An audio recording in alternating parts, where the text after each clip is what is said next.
I wish you'd get it measured. And were you involved in? The truth is, You're the only other one who knows. No, we're supposed to put this in the. Welcome back rockets. The act series के second part में हमने देखा कि Gypsy अपनी मां का torture सह नहीं पाई थी और उसने निक के साथ मिलकर अपनी मां का खून करने का प्लान बना लिया था। तो थर्ड पार्ट की शुरुआत में कहानी 1991 में शिफ्ट होती है।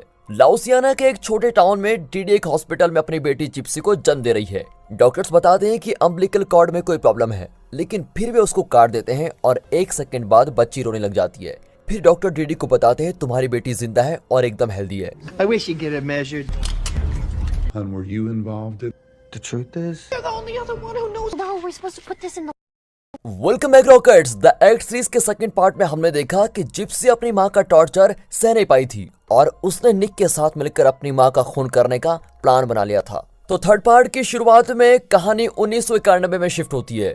लाउसियाना के एक छोटे टाउन में डीडी एक हॉस्पिटल में अपनी बेटी जिप्सी को जन्म दे रही है। डॉक्टर्स बताते हैं कि अम्बिलिकल कॉर्ड में कोई प्रॉब्लम है, लेकिन फिर वे उसको काट देते हैं और एक सेकंड बाद बच्ची रोने लग जाती है। फिर डॉक्टर डीडी को बताते हैं तुम्हारी बेटी जिंदा है और एकदम हेल्दी है। कुछ देर बाद डीडी की मां एमा अपने नए नवासी को देखने आती है। डीडी अपनी बेटी को एमा के हाथ में ऐसे देती है जैसे कि वो देना ही नहीं चाहती हो। अब इनकी बातों से लगता है कि डीडी की तरह एमा को भी दूसरों पर अपनी पावर और कंट्रोल जताने की पूरी आदत है। फिर एमा नर्स से कहती है कि बेबी को नहला दो। अब 2015 में दिखाते हैं कि जिप्सी और निक क्राइम सीन से निकलकर एक कैम्प में जा रहे हैं। जिप्सी अपनी नानी माँ के घर को आखिरी बार देखती है, पर निक को तो कोई पछतावा भी नहीं होता। दोनों निक के मोटल में पहुंचते हैं जहाँ पर वो ठहरा हुआ है। वे घर से लाए हुए ब्राउनीज खाते हैं। जिप्सी अपनी विग पहनकर निक को अपने कैमरे में रिकॉर्ड करती है और कुछ देर इंटीमेट होने के बाद वे अपने फेवरेट मूवी कैरेक्टर्स के बारे में बातें करते हैं। पर जल्दी जिप्सी रियलाइज करती है कि ऑनलाइन चैट में उनकी बातें बहुत ही इंटरेस्टिंग थी, लेकिन आमने सामने होने वाली बातें उतनी इंटरेस्टिंग नहीं है। उसे लगता है कि वे सपनों में जिस तरह की लाइफ को इमेजिन करती थी ये वैसे बिल्कुल भी नहीं है। 1991 में दिखाते हैं कि एमा अपनी बेटी डीडी को कोसती रहती है कि तुम्हें अपने बच्चे का ख्याल रखना बिल्कुल भी नहीं आता, तुम माँ कैसे बन गई। डीडी को डर है कि उसकी बेटी बीमार है और वो उसे डॉक्टर के पास ले जाना चाहती है, लेकिन एमा कहती है कि बेबी बिल्कुल ठीक है। फिर हॉस्पिटल में डॉक्टर कहते हैं कि बेबी 2 महीने की है, लेकिन बहुत कमजोर और छोटी दिखती है। वो डीडी को कुछ सप्लीमेंट्स लिख कर देते हैं और कहते हैं कि बेबी का वेट बढ़ाने के लिए तुम उसे ये सप्लीमेंट्स देती रहना। हॉस्पिटल में भी एमा डीडी को अपने कंट्रोल में रखने की कोशिश करती है और लगता है कि अपनी माँ को ही देखकर डीडी भी आगे चलकर अपनी बेटी को कंट्रोल करने लगी। अगले सीन में डीडी की कजन जेनेट अपनी 2 बेटियों के साथ वहाँ पर आती है। जेनेट भी डीडी को एमा की तरह लेक्चर देती है कि तुम बेवजह बेबी के लिए परेशान हो, इसे डॉक्टर के पास लेके जाने की कोई जरूरत नहीं है। अब 2015 में जिप्सी और निक मोटेल रूम से चेकआउट करके ब्रेकफास्ट करने जाते हैं। तभी वहाँ पर 2 पुलिस ऑफिसर्स आते हैं।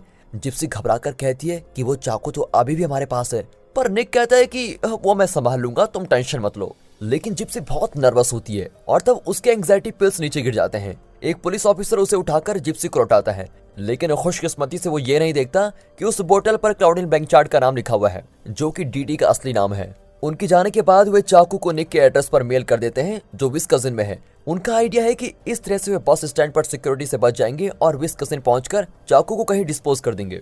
1993 में डीडी जिप्सी का वीडियो शूट करके मस्त होती है। दरवाजे पर कोई नॉक करता है, लेकिन डीडी का ध्यान सिर्फ जिप्सी पर ही होता है।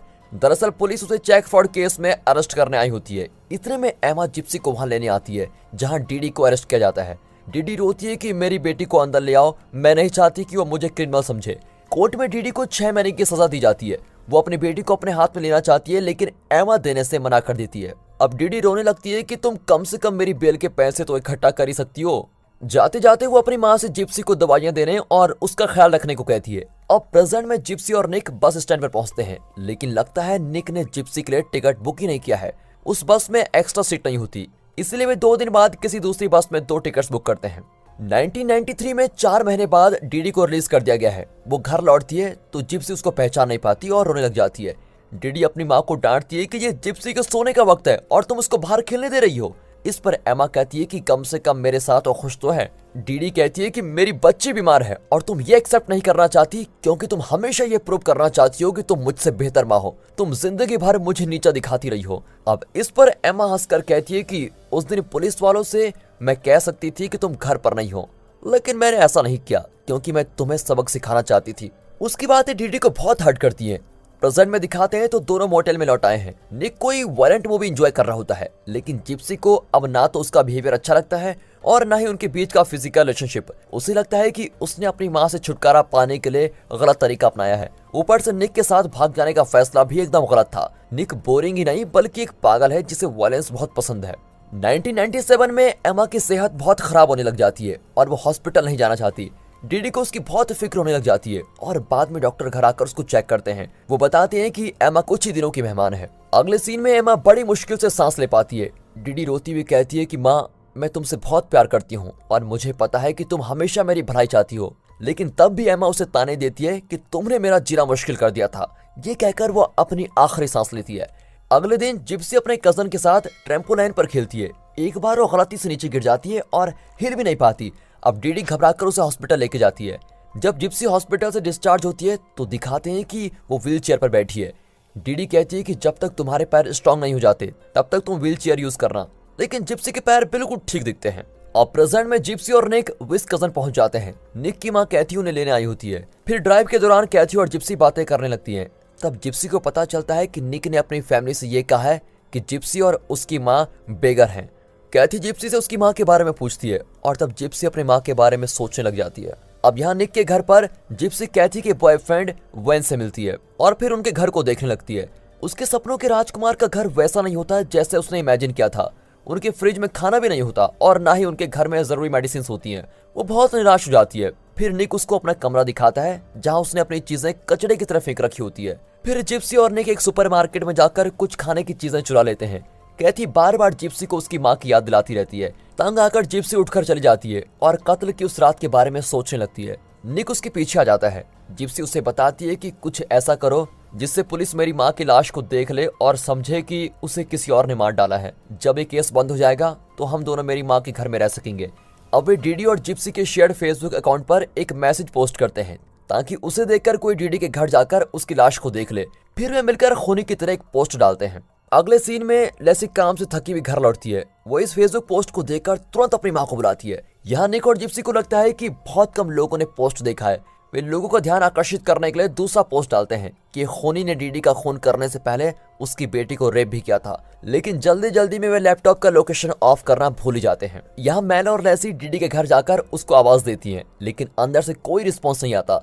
फिर लेसी पुलिस को कॉल करती है। अब पुलिस आकर डीडी के घर की तलाशी लेते हैं। विस्कजर में निक और जिप्सी डिनर तैयार कर रहे होते हैं। तभी चाकू वाला पार्सल आ जाता है और वेंस जिप्सी को पार्सल देता है।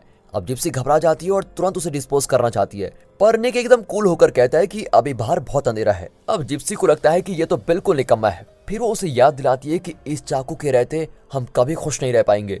इतने में निक की मॉम आ जाती है और इनका आर्गुमेंट बीच में रुक जाता है। इस बीच पुलिस ने फेसबुक पोस्ट की लोकेशन ट्रैक कर ली है। देर रात को शेरिफ और एक स्वाट टीम निक के घर को घेर लेते हैं। वेंस और कैथी हाथ ऊपर करके घर के बाहर जाते हैं, लेकिन जिप्सी और निक अलमारी में छुप जाते हैं। वाह भाई, जैसे पुलिस अलमारी खोलना जानती ना हो। और फिर दोनों पकड़े ही जाते हैं, पर दोनों ने फैसला कर लिया था कि वो सब कुछ सच सच बता देंगे क्योंकि उन्होंने कोई गलती नहीं की है। पुलिस स्टेशन में जिप्सी को इंटरोगेट किया जाता है। वो साफ कह देती है कि इस कत्ल के बारे में मैं कुछ नहीं जानती। मैं तो ये भी नहीं जानती कि मेरी माँ मर चुकी है। वो अपनी एक्टिंग को जारी रखते हुए रोने लगती है और कहती है कि मैं अपनी माँ से बहुत प्यार करती हूँ, लेकिन डिटेक्टिव को साफ पता चल जाता है कि ये झूठ बोल रही है। दूसरी ओर निक कबूल कर लेता है कि उसने अपनी और जिप्सी के खुशी के लिए डीडी को चाकू से मार डाला था। वो ये भी बता देता है कि जिप्सी ने ही उसको ये खून करने को कहा था। इसी दौरान वो अपनी मल्टीपल पर्सनैलिटीज के बारे में भी बताता है और कहता है कि मुझे अक्सर अपने सर के अंदर कई लोगों की आवाज सुनाई देती है। वो बेचारा अभी भी इस धोखे में है कि किसी दिन वो और जिप्सी एक हैप्पी फैमिली बनाकर रहेंगे। वो नहीं जानता है कि वो जेल जाने वाला है। अब उसकी दिमागी हालत जानकर डिटेक्टिव उससे पूछती है कि क्या तुमने डीडी की लाश के साथ इंटीमेट होने की कोशिश की। निक कहता है कि मुझे निक्रोफिलिया पसंद नहीं है। निक की माँ कहती है, एक्सप्लेन करती है कि निक को बचपन से मेंटल प्रॉब्लम्स हैं और दिमागी तौर पर उसकी उम्र 15 या 16 साल से भी ज्यादा नहीं है। वो कहती है कि अपनी माँ का खून करवाकर जिप्सी इतनी कैजुअल थी, ये सोचकर तो मुझको बहुत शौक हो रहा है। लगता है उसमें इमोशन नाम की कोई चीज ही नहीं है, वो इंसान नहीं कुछ और है। मेरे बेटे के मेंटल प्रॉब्लम्स के कारण वो नहीं जानता था कि वो क्या कर रहा है। डीडी की लाश मुर्दा घर में होती है और हमें उसका चेहरा दिखाया जाता है। अब जिप्सी और निक के फिंगरप्रिंट्स और मग शॉट्स लिए जाते हैं। इसी बीच लेसी और मेल एक प्रेस कॉन्फ्रेंस देख रही होती है जहां शेरिफ इस इन्वेस्टिगेशन के अपडेट्स दे रहा होता है। वो बताता है कि जिप्सी का पता चल चुका है और वो बिल्कुल सेफ है। ये सुनकर लेसी और मेल को चैन आ जाता है, लेकिन शेरिफ कहता है कि अक्सर सच वो नहीं होता जो हमें दिखता है। ये सुनकर मैल और लेसी बड़े कंफ्यूज हो जाती हैं। फिर भी देखते हैं कि जिप्सी अपने पैरों पर खड़ी होती है और खुद चलकर कोर्ट के अंदर जाती है। ये देखकर तो दोनों ही चौंक जाती हैं। जिप्सी को बताया जाता है कि अपनी माँ का खून करवाने के लिए उसे उम्र कैद या फिर मौत की सजा भी हो सकती है। अब ये सुनकर जिप्सी फूट फूट कर रोने लगती है और रियलाइज करती है कि अब वो हैप्पी लाइफ जीने के सपने कभी नहीं देख सकती। और दोस्तों इसी के साथ ये एपिसोड यहाँ पर खत्म होता है। दोस्तों इस सीरीज का अगला पार्ट देखना बिल्कुल मत भूलेगा, क्योंकि वहां पर ट्विस्टों की बरसात होगी।